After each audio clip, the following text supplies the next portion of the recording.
If you have the ability to give voice to someone who doesn't, do you have the obligation to do so, and or is it your right to do so?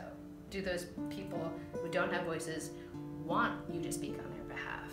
How do you know what they really feel, and how do you really understand the intricacies of that situation?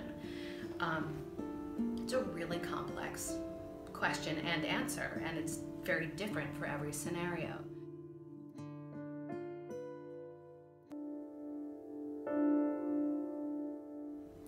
Honor Killing tells the story of an American female journalist who goes to Pakistan to cover a specific honor killing that's just happened. She's blacklisted from Pakistan, ends up going back to Dubai and tries to cover the case remotely. Her colleague, who also works for the Times, is sent over to be the reporter on the ground that she's going to be working with. He stops in Dubai, and while they're there, they have a bit of a breakdown in conversation, and something is revealed about her past back in the United States. His reaction to it is not what she was looking for, and questions arise about, we think these horrible acts happen to the other, in another country, in another culture, but really what's happening in our own culture and our own country back in the United States, and how do they parallel each other? When I started writing this play in 2014, it felt very present and very urgent and very much of the moment. And people will say that to me a lot. Oh, it's so it's this time.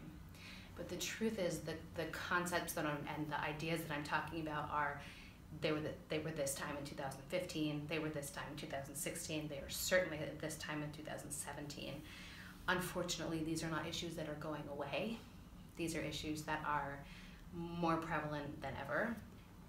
We currently have a president that I think several weeks before his election very vocally spoke out against women, in the sense that he said that he was allowed to take very violent acts against women's bodies, and he could do so because he was in a position of power as a celebrity.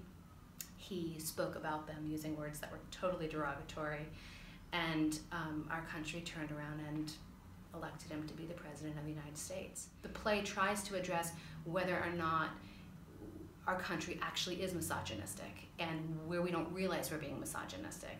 And yet we have someone that's at the highest place in our government being blatantly misogynistic and accepted.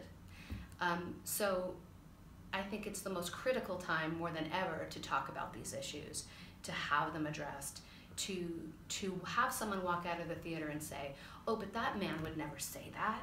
That father would never do that. And the truth is they do.